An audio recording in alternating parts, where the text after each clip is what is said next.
Church will be closed for the funeral of Andrew Reed, June 19, 1995, 10 a.m. to 12 p.m. Church will be open from 5 p.m. Trinity Church.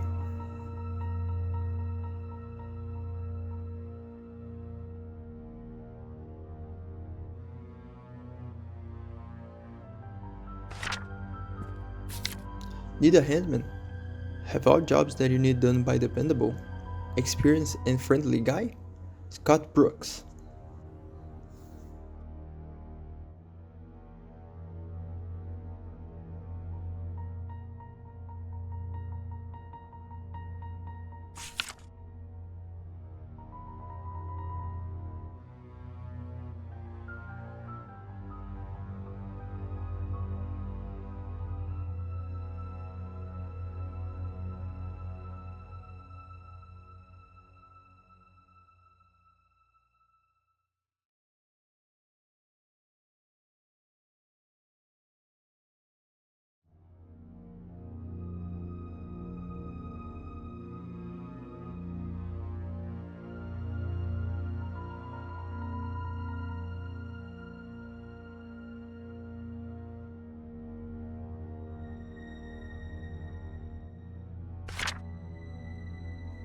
Oliver's photograph.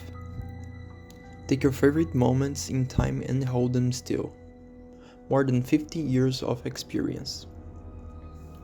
Wedding, family, maternity, events, corporate, commercial. Oliver Gibson specializes in candid portraits and scenic photograph. He is known for providing fun, eye-catching, and beautiful photograph stories that celebrate strong emotional connections.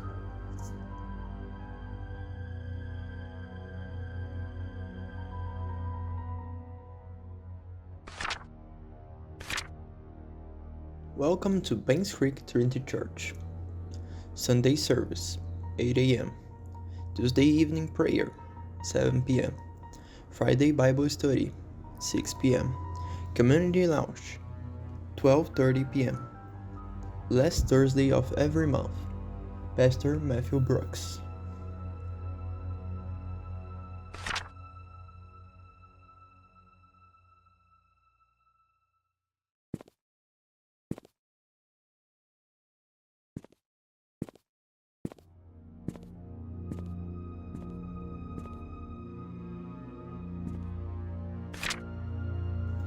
The Painscreek Herald, June 7, 1995. Mansion worker Andrew Reed's short body found in his burned home. Body covered in third-degree burns. By Heather Ono. At around 11:25 p.m. last night, a fire broke on 7 Black Pine Road, Painscreek. Andrew Reed, the owner of the house, was found deceased with a third-degree burns from head to toe. He was seated in the living room, next to the fireplace, when the fire likely started. The cause of the fire has not yet been determined, but the sign of alcoholic bottles on the floor suggested the carpet may have been soaked and helped increase whatever set the incident off. According to possible witness, Andrew was seen drunk last night when he was leaving Annie's courtyard in the suites. Police found bottles of empty vodka in the living room, next to the fireplace. No foul play is detected at this moment. Andrew Reed, a gardener and handyman for the Roberts family for more than 2 decades, has a wife and son who currently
Scott Brooks pleads not guilty to killing ex-mayor's wife, Vivian Roberts.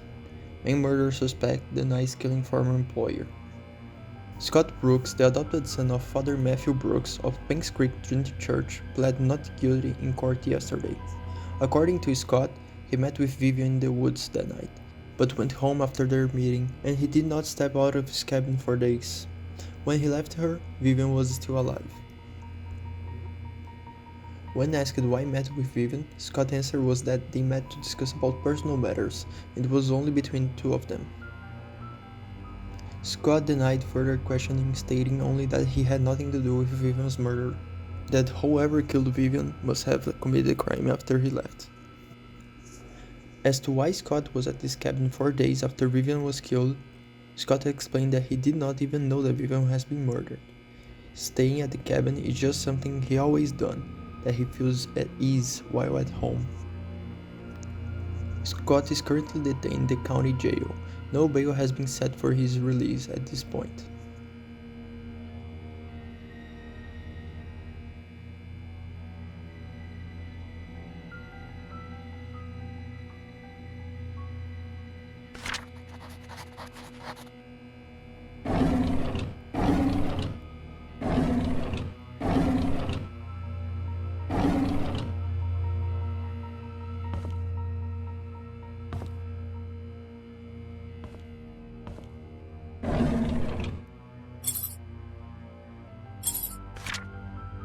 I returned the tools back to the storage room.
Saturday, April 6, 1985.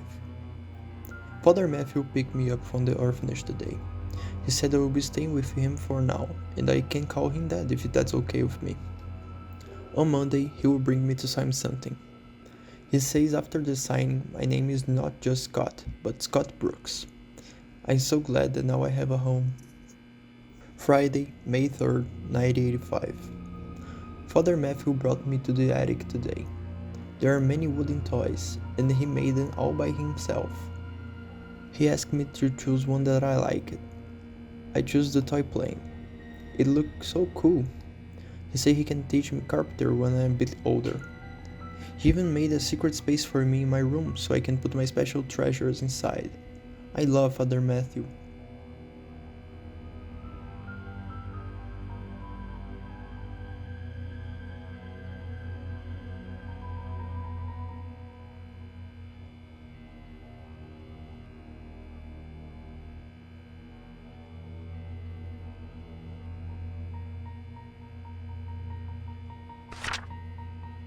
Thursday, June 6, 1985.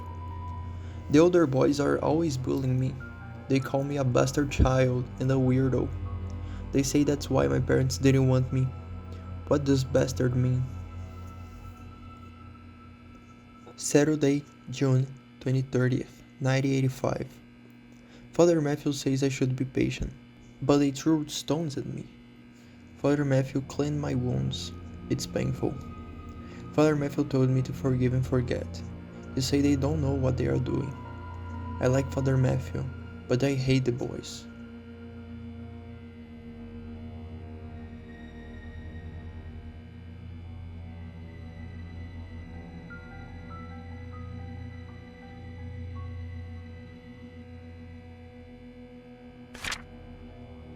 Friday, July 12, 1985.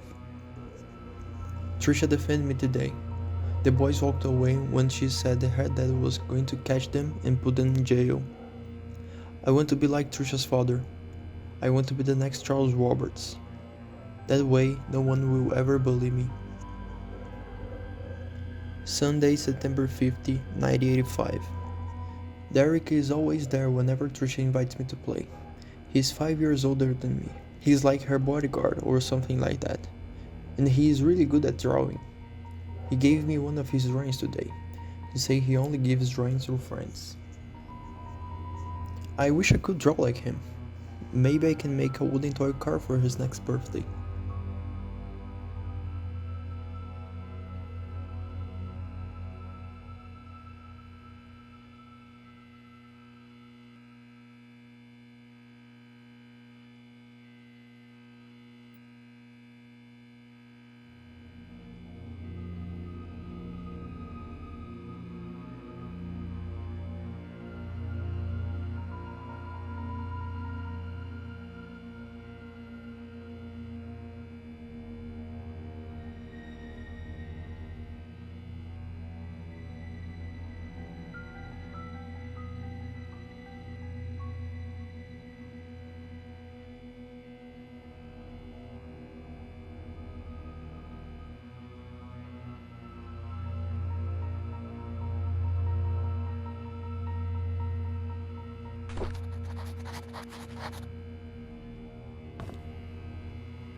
I will stay at the cabin tonight.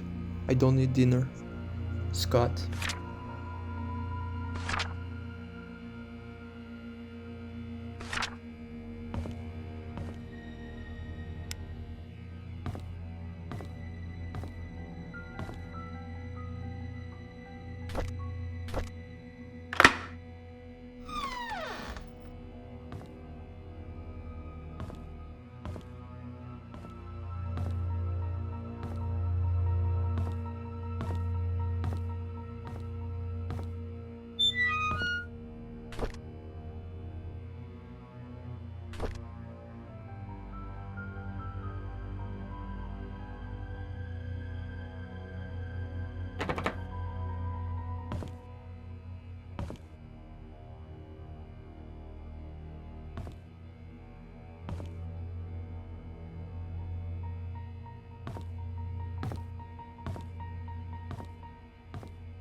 March 30th, 1997.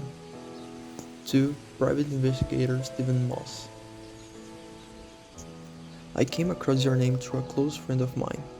She highly recommended you, saying you are a person of integrity and a very reliable investigator. So I would like for you to investigate the case, which happened in 1995 in a town called Painscreek, of the murder of Vivian Roberts. I was there when it happened. The body had been placed in front of the mansion gates for everyone to see. A few days later, Scott Brooks was apprehended as a suspect. However, there wasn't enough evidence and he was soon released. 18 months later, the police filed Vivian's case as unsolved. I've tried to forget everything, but I just can't. I simply want to know the truth. I have enclosed a copy of threat letters that Vivian received the day she died. I hope it helps. For safety purpose, I would like to remain anonymous at this time. I will give you the first payment in good faith that you will agree to my offer. When the case is solved, I will pass you the rest of the payment. Sincerely, Anonymous.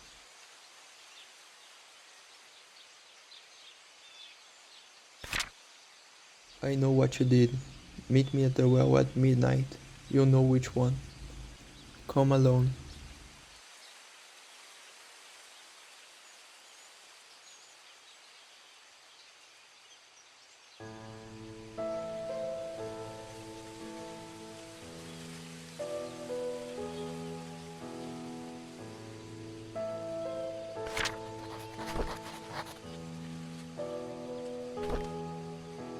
March 26, 1997.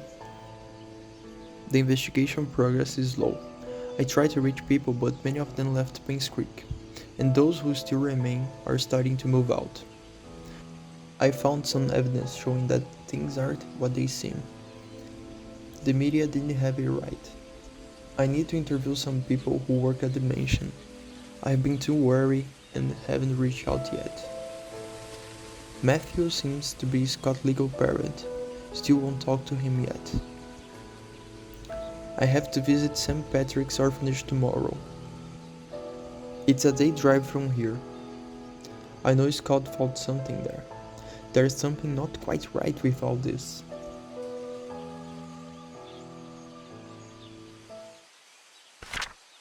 March 30, 1997.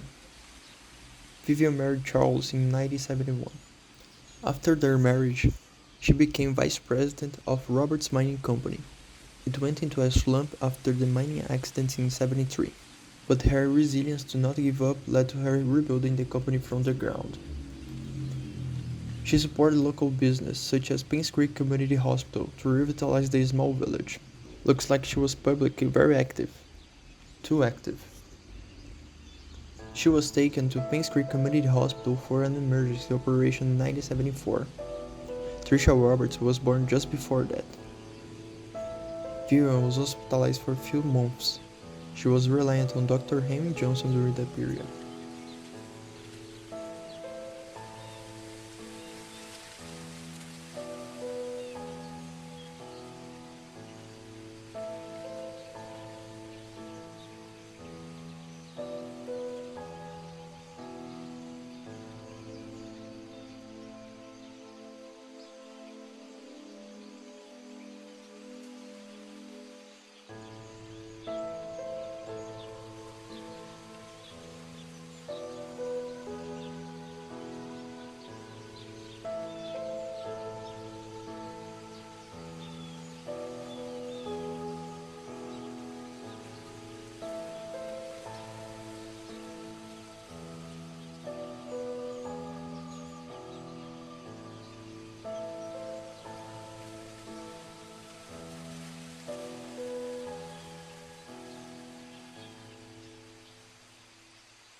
Security room 02 52 41.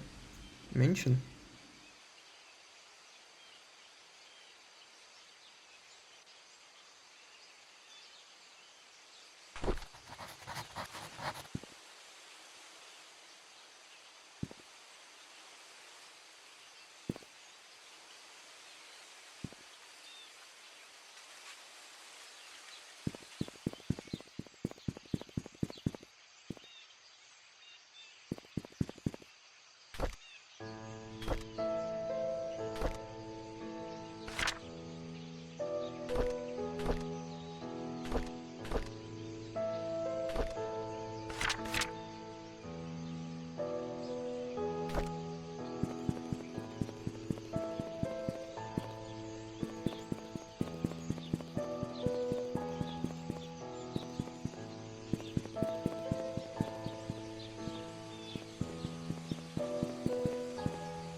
May 24, 1993. I've been here for almost 3 months. Everyone treats me well. Most of the workers have been here for a long time, some as long as 30 years. Dorothy is probably the oldest maid here. She is really nice and is responsible for taking care of the maids. She's always giving me snacks. The other oldest worker is probably Bernard, the butler. He's so serious. I don't think I ever seen him smile. June 2nd, 1993. Dorothy and Bernard don't talk much to each other. However, they are perfect when it comes to attending Charles and Vivian's needs. I guess that's why they are in charge here. I noticed Charles and Vivian are never together much either. Even when they are both at home, they don't seem happy. What's going on?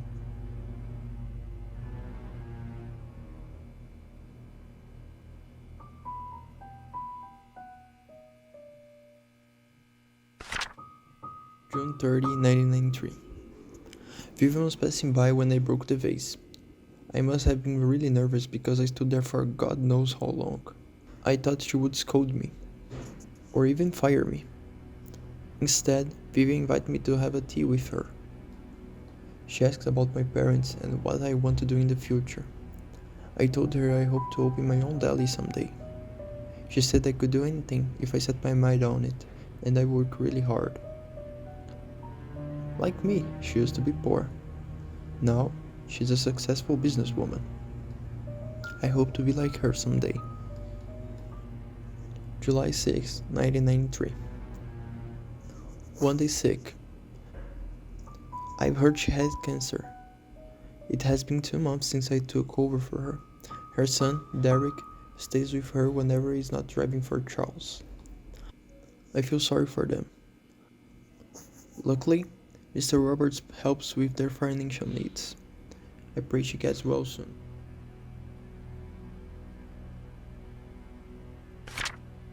October 40, 1993. Andrew shouted at me for walking on the grass. Thought I was sure I didn't step on this time. He always drunk anyways. Scott told me to ignore him. I'm not sure how he could be so patient, always taking care of Andrew and covering his workload. I would have assumed that Scott was Andrew's son if he did not know that Father Matthew adopted him years ago. He's so nice and talented, not to mention he's handsome. If only he wasn't taken.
Anyone delivering food to church on Saturdays, please lock all the doors and return the key under the floor pot before leaving.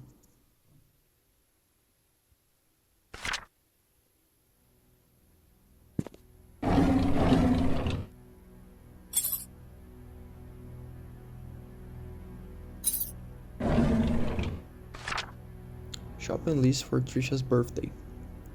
3 packs of balloons, candles, new tablecloths, baking powder, eggs, strawberries. M.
March 14, 1993. Went hunting this afternoon. Scott's quite a fast learner, and he has good manners too. I told him to call me Charles, but he kept saying it's more appropriate to call me Mr. Roberts. He almost got the deer on his second try. If he kept this up, I'll take him over Bernard as my hunting partner. June 11, 1993. Trish has been rather obvious in her interests. He's a good-looking young man and respectful to the others. I don't mind his status. There is nothing wrong with being an orphan. If there is, it's their parents' fault.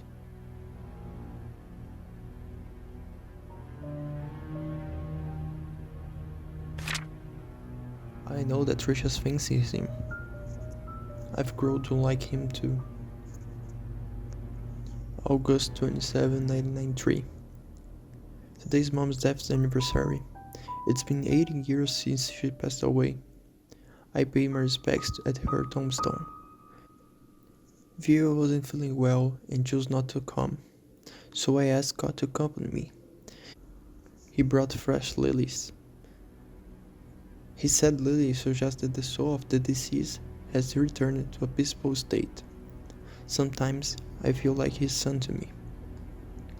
Now that I think about it, Vivian is always getting sick dating this time of the year. September 8, 1993.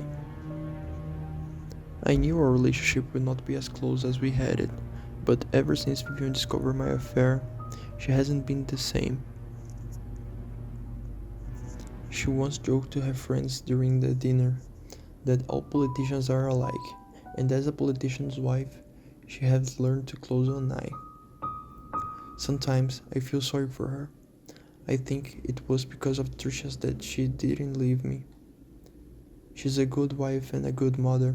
I'm grateful for that.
I forgot to return the servant's room key in time, so I left the key in the kitchen drawer. Sorry about that.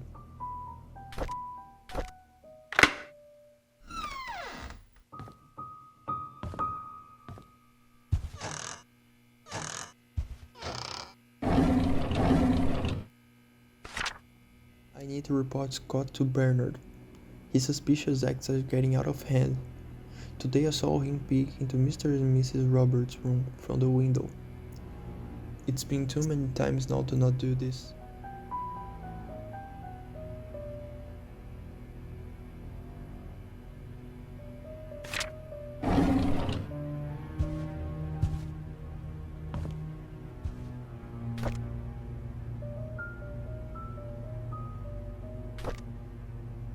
February 3rd, 1995.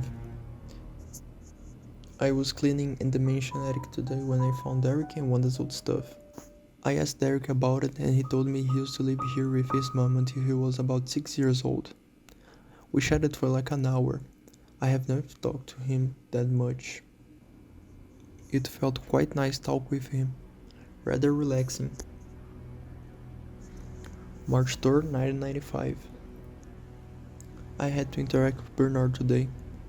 His left wrist was swollen pretty badly. When I asked what happened, he claimed he fell during rock climbing and twisted his left hand, so he can't help with writing an Easter invitation this year. I told him he only needs his right hand for writing, and he looked at me as if I was joking. How could I have not known he was left-handed?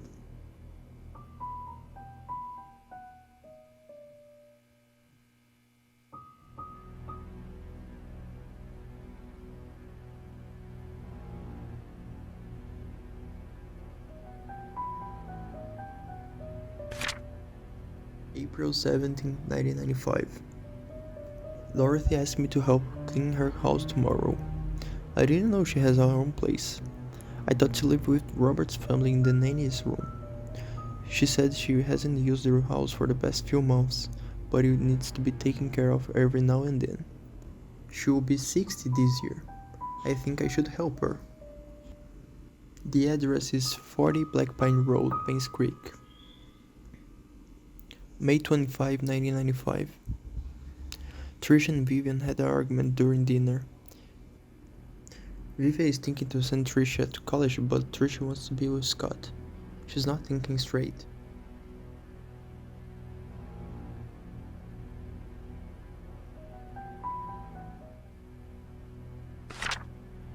June 1st, 1995. I was about to clean the gallery when I noticed the door was already slightly open.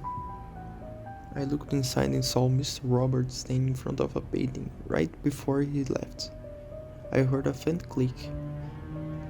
As he was leaving the gallery, I hid in the staircase hallway. When I was sure, I went to the gallery to see what he was so entranced by. It's just a painting of a old woman with a white headband. I wonder what's so interesting about this lady. June 11, 1995. There will be a grand party to celebrate Trisha's birthday this evening. She will officially be 21 years old. Trisha and Scott are meeting at the shed behind the mansion. They call it their secret hideout. I know Vivian doesn't want Trisha to be with Scott. Should I tell her about it?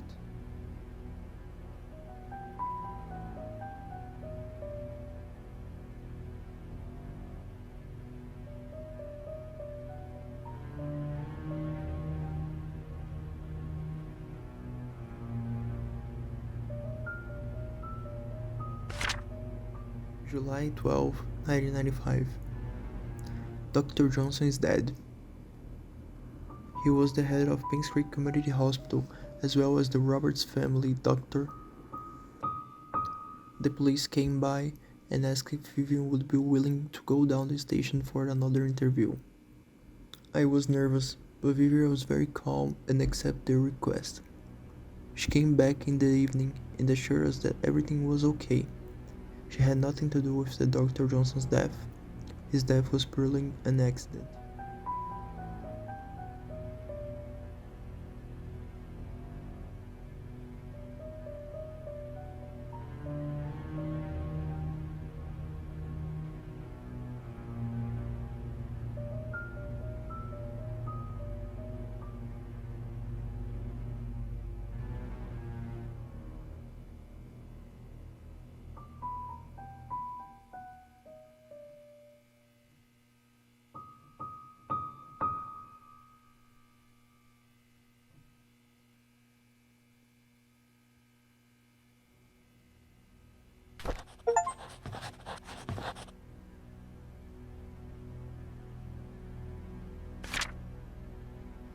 I was cleaning Mrs. Roberts' tea room when I stumbled across a pile of letters full of negative comments addressed to her. Why on earth does she keep those letters? She's more than anybody in this town. Doesn't deserve to be attacked by these faceless cowards. These people cannot see the positive impact she made for this community. It's not her fault that her business deals can't please everyone.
The Painscreek Herald, March 3rd, 1993.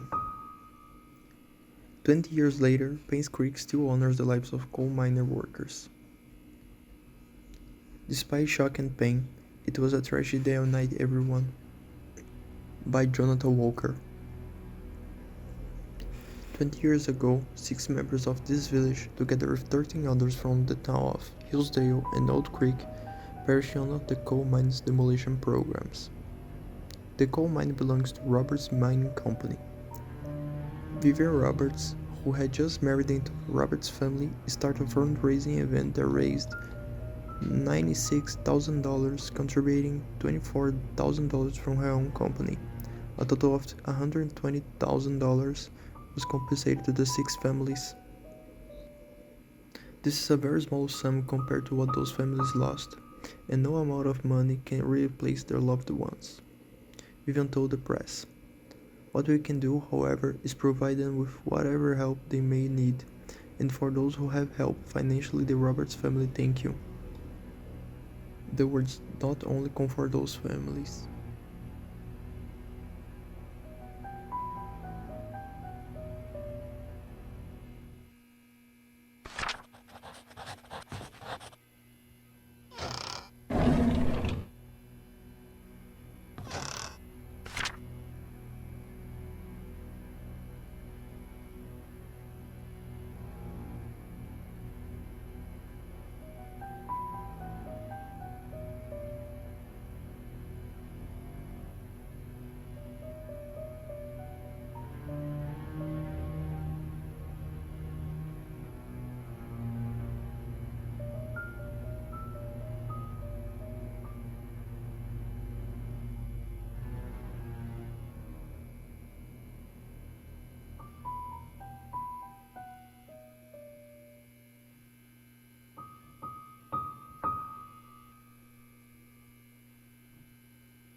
Employee information.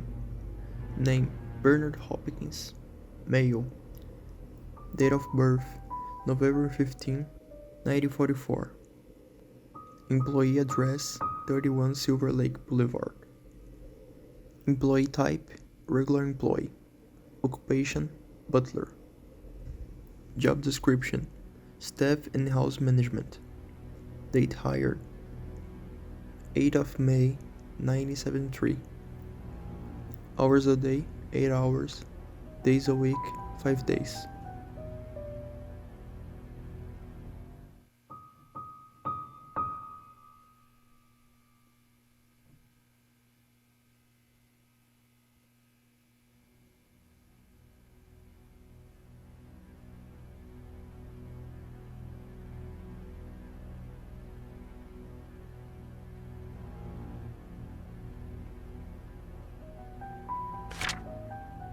Name: Derek Tyler.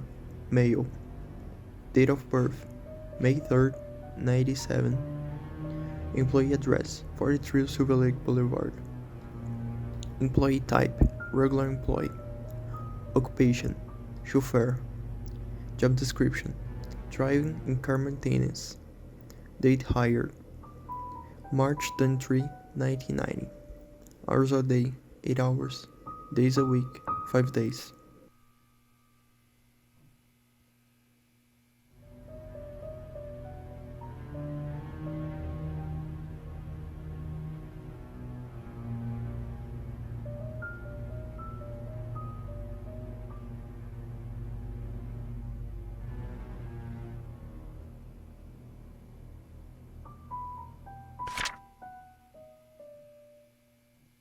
Name: Wanda Tyler. Female. Date of birth: February 6, 1947. Employee address: 43 Silver Lake Boulevard. Employee type: regular employee. Occupation: housemaid. Job description: housework. Date hired: August 24, 1972. Hours a day: 8 hours. Days a week: 5 days.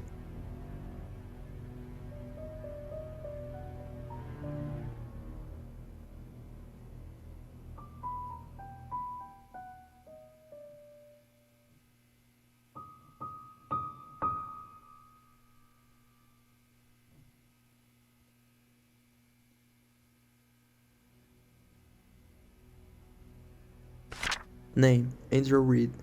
Male. Date of birth: July 22, 1951. Employee address: 7 Black Pine Road. Employee type: regular employee. Occupation: gardener, carpenter, handyman. Job description: maintained in Roberts Mansion. Date hired: August 12, 1971. Hours a day: 8 hours. Days a week: 5 days. Remarks: hardworking and trusted by Vivian Roberts.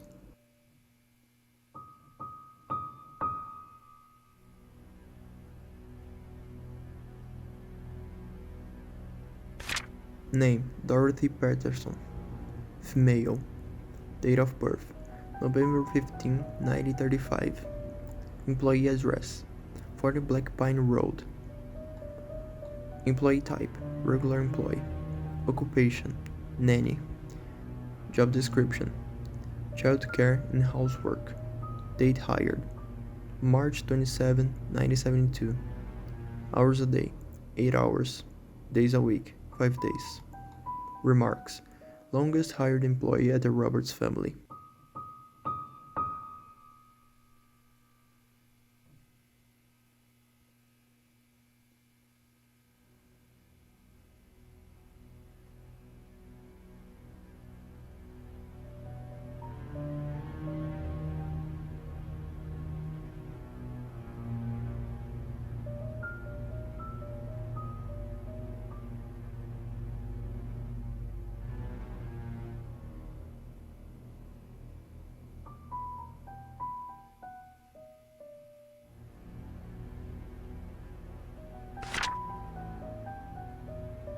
Name: Mari Martinez. Female. Still waiting for photo. Date of birth, February 6, 1973. Employee address, 10 Town Center Drive. Employee type, regular employee. Occupation, housemaid. Job description, housework. Date hired, March 3rd, 1993. Hours a day, 8 hours. Days a week, 5 days. Remarks, previously worked at Mon Café.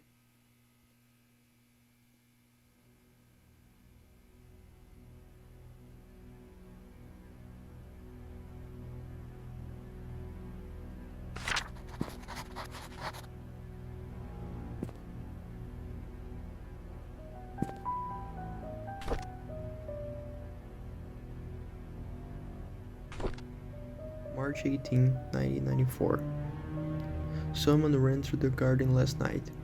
A man about 5'5", wearing a hooded sweater, climbed the fence wall in the garden. He proceeded to run to the backyard and jump over the back wall. March 25, 1994. A new stack of VHS tape has arrived. Please use the new tape instead of recording over existing ones.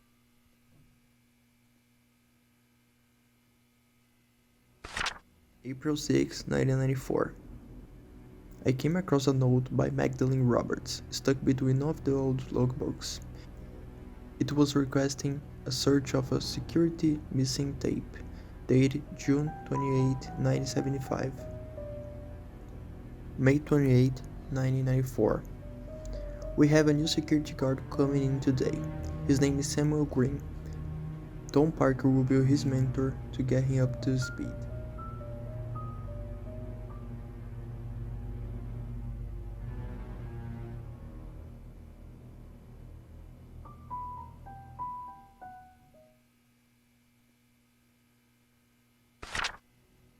July 4th, 1994.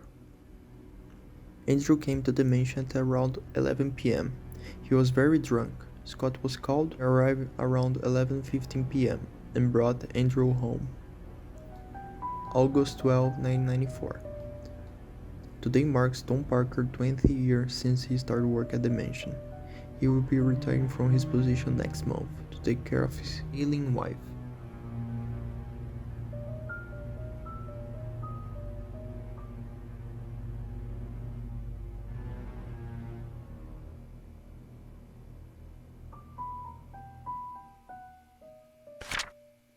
November 2nd, 1994.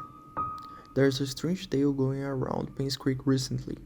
Stephanie, a 6-year-old girl, got lost during Halloween. Apparently, she followed some fireflies in the woods and could not get back home. Her parents called the sheriff. They conducted a search but could not find her. 2 hours later, Stephanie got home safe and sound. When asked how she found her way back, Stephanie said a young lady found her crying and brought her back. She didn't know the lady's name, but remembered her being pretty and have a long black hair. She was wearing a black dress, similar to what the mansion's maids wear at work. The strange thing is when asked around, all the maids say they were working that evening.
31, 1996.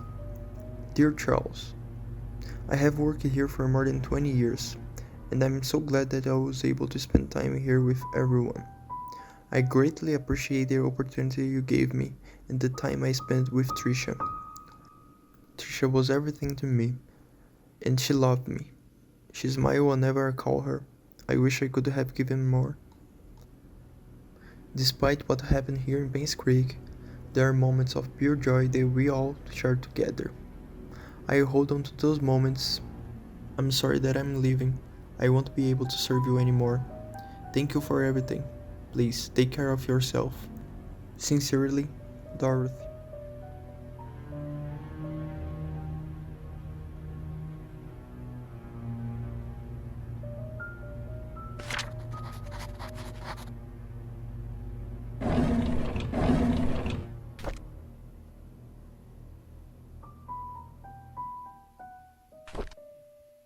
September 23, 1994. I can't believe that Andrew tried to kill himself again. Thank God for Scott. I cannot imagine what would happen if Scott wasn't there to save him. Andrew was never like this when Laura and Daniel were here. Even as his wife, I doubted that Laura has any idea what Andrew turned out this way. I can't blame her for leaving him and taking their son. I wonder if they are contacting each other since then. I visited Andrew at the hospital today. He seemed different. He looked calm, as if he had managed somehow to find peace within himself.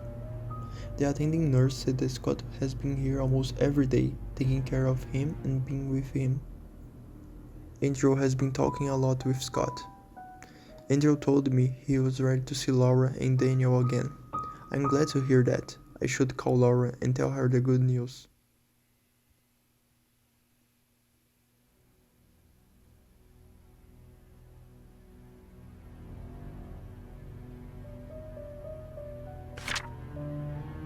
February 13, 1995.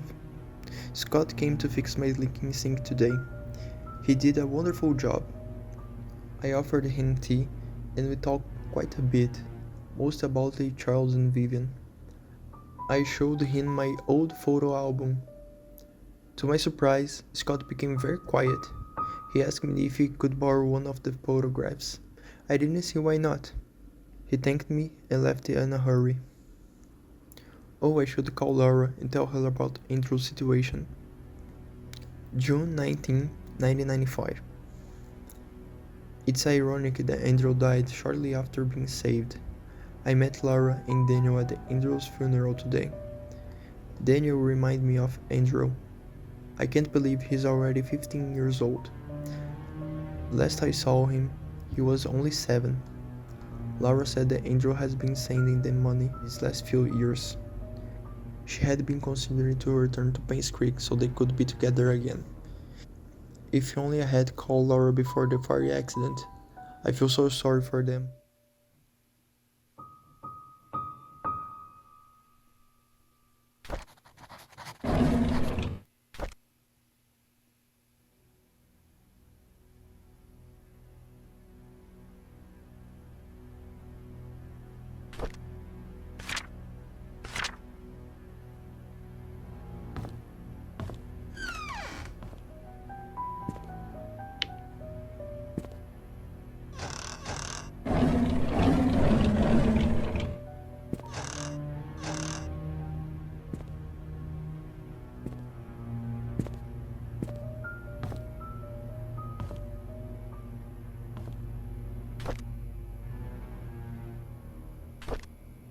November 20, 1972. There's a newly hired maid named Sophia. I think Matthew recommended her, saying that she is his cousin. She's very pretty and has pretty good manners. She's a quick learner too and does whatever she's told to do. She's very eager, asking a lot what she should do, how she should act when Charles and Vivian are present, how to be perfect at her job. I like her already. March 10, 1973. The guys delivering food to the mansion were gawking at Sophia, as if they had never seen a pretty girl before. I had to ask Sophia to go back into the house, otherwise someone might have funny ideas. Her uniform needs a little bit more cover.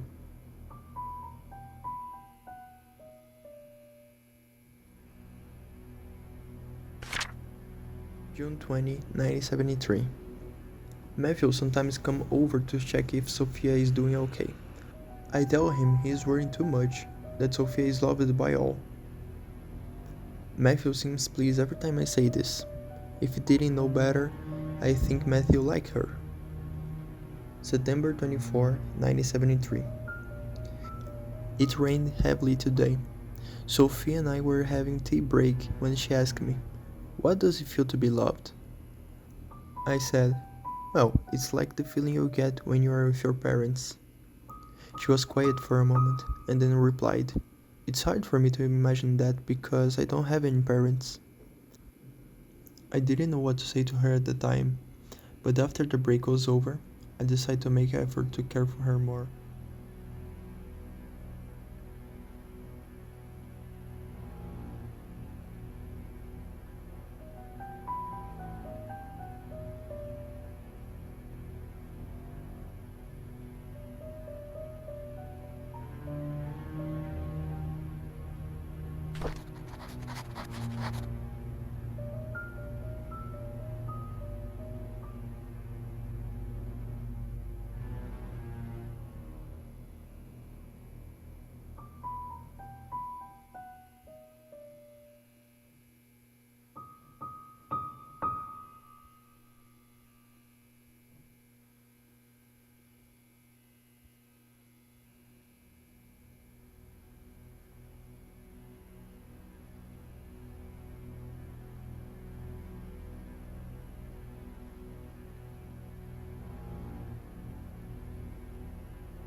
February 17, 1993.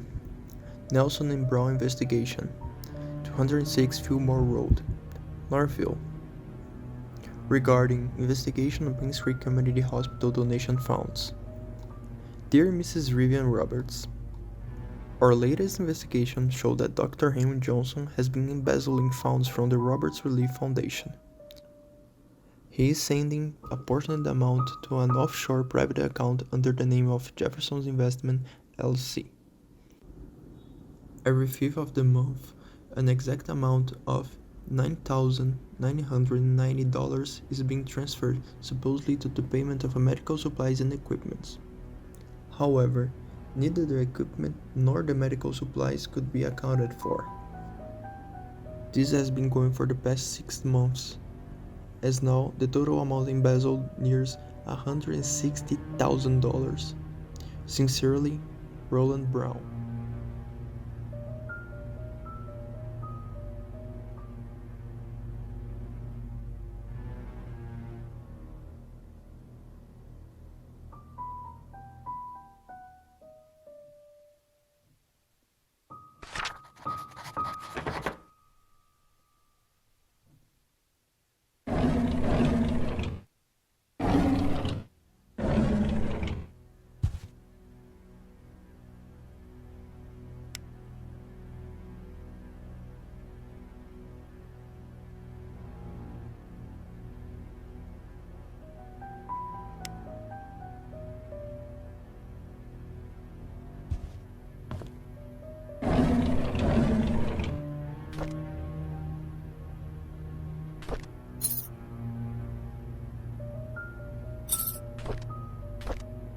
Friday, April 28th, 1972.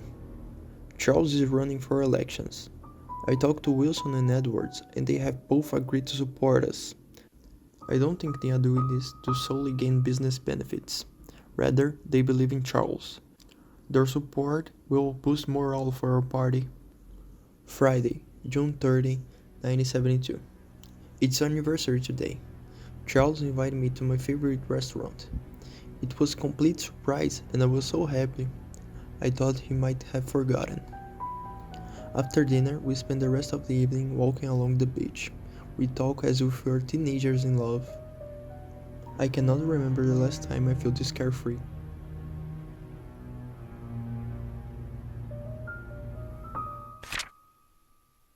Wednesday, August 9, 1972. Magdalene is coming. What should I do?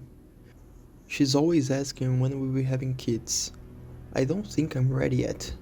Not when I'm still recovering from a miscarriage.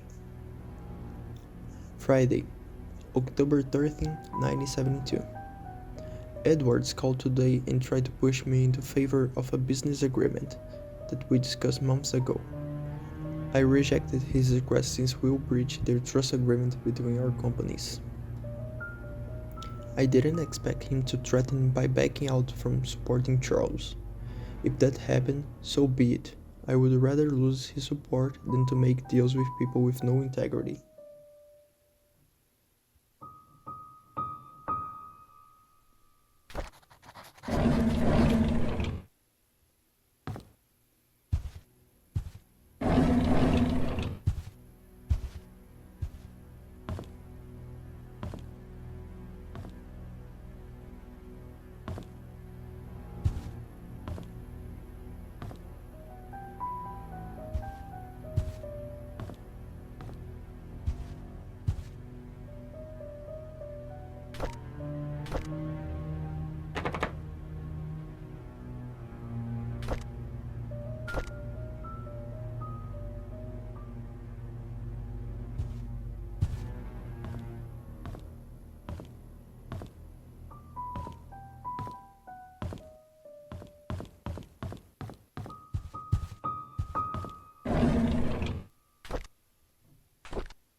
Notes for Vivian tea schedule.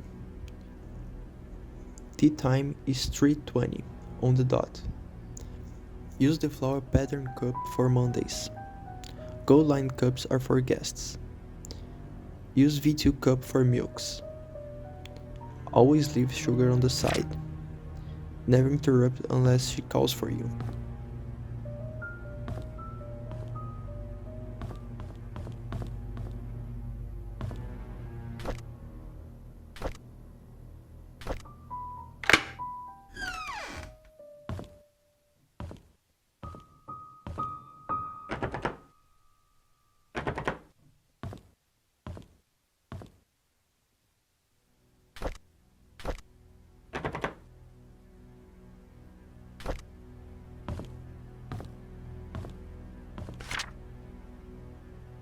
Trisha requests that all her books be brought to her room in the hospital.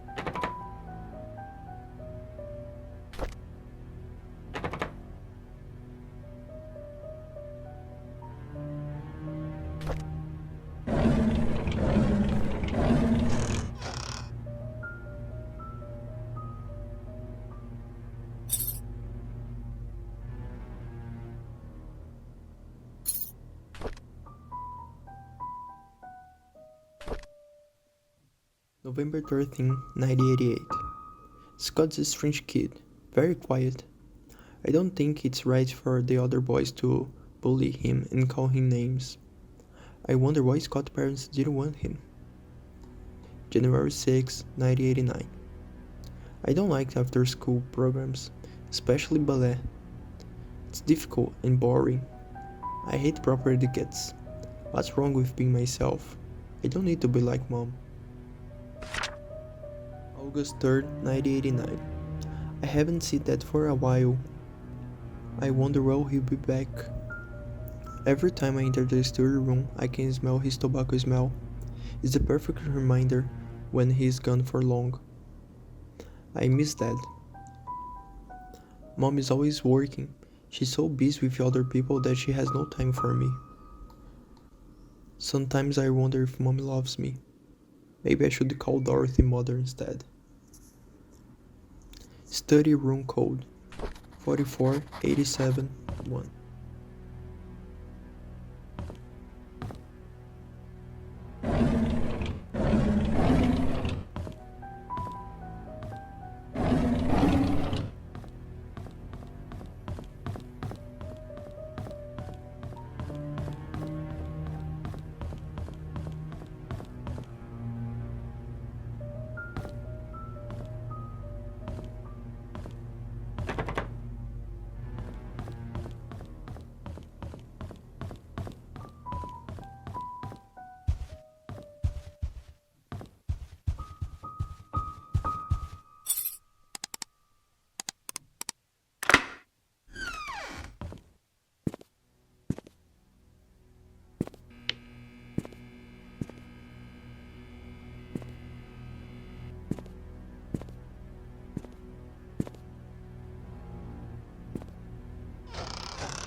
Painscreek Community Hospital.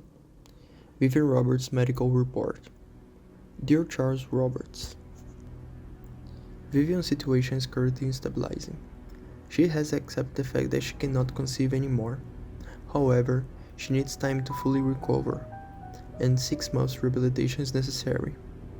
Your presence at the hospital has been noted to upset her. This only helps her prolong her recovery. I'm suggesting that you try to refrain from visiting your wife until she is better state to receive you. Your mother's desire for a boy to be a heir of a family has caused tremendous strain on her. Please consider addressing this issue with your mother. Painscreek Community Hospital regards a patient recovery as the highest priority. Our staff will do their very best to help Vivian. I apologize for any inconvenience this may cause you. Henry Johnson, August 16, 1974.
Magdalene Roberts, mother of Charles, dies at age 68.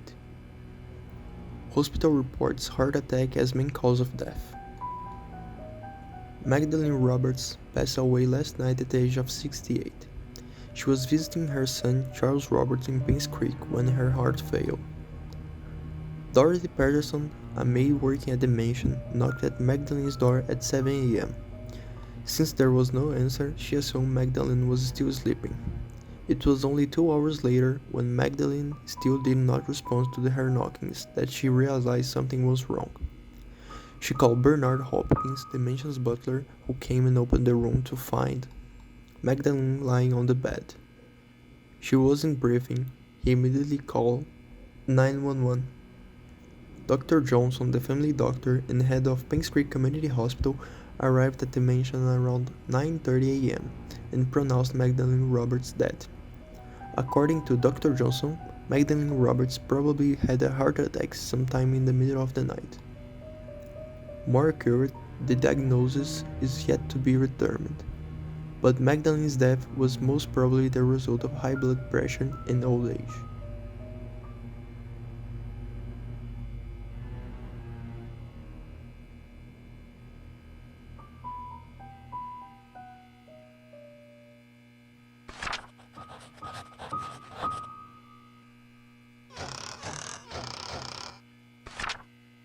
June 16, 1975. Dear Charles, I received a letter from Dorothy yesterday. She told me everything. What have you done, my son? Does Vivian know? Have you ever considered the consequence of your actions? And what of this Sophia? What will you do with her? You made a mistake, and you will need to take responsibility for what you have done. Do you understand? You cannot take her as your wife. You already have one. This scandal cannot be publicly known. This will destroy your political career.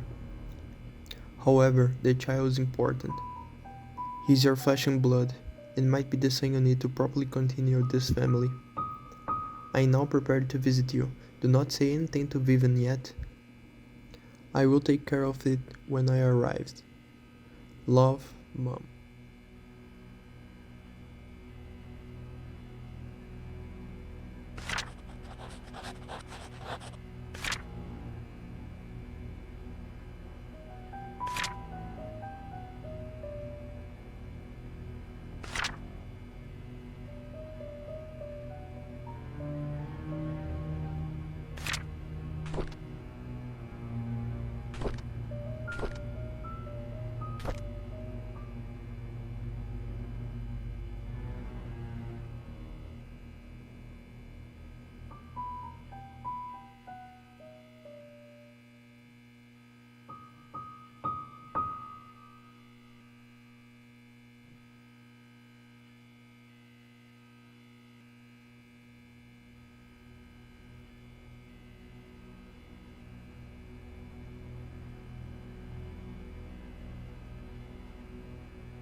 May 3rd, 1974.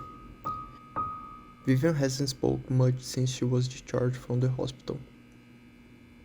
Dr. Johnson said she was fully healed, but it will take some time for her to adjust back to her old rhythm. I feel our relationship is deteriorating or has suffered permanently in some way. June 17, 1974. I love Tricia, and I know Vivian does too. I can only hope that my mother's passion for her grandson will not affect Vivian's love for Tricia. I hope that she does not hold any resentments towards mother.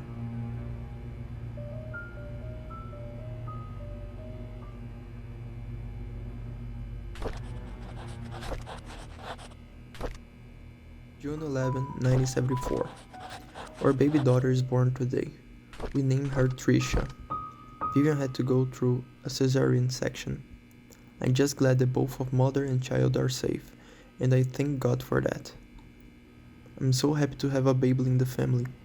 There are no words to express the joy I'm feeling inside. At the same time, I am worried of what mother might say when she knows the baby is a girl. August 16, 1974. Vivian is being hospitalized for the second time in a year. The first was for the C-section. This time is for mental instability. Dr. Johnson told me not to visit her until she's stabilizing and ready to receive me. What can I do? Mom wants a boy, but it's not safe for Vivian to be pregnant anymore. Sometimes I feel lost, not knowing what to do. Mostly, just feel lonely.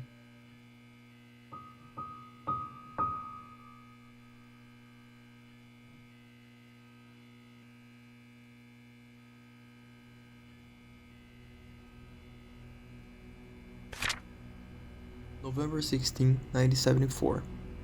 I never thought this would happen. Whenever Sophia is babysitting Trisha, she would listen to everything I have to say. I could express myself candidly. Never once did she question the decision I made. It made me feel comfort in her, both spiritually and physically. I just never thought I would have a relationship with her. July 6, 1975. I have a name for a child. Will be called Vincent Roberts. I will add him to my will. Sophia seems to be hiding as well as she can from Vivian. Even I have not seen her in these last 2 days. I wonder where she could be.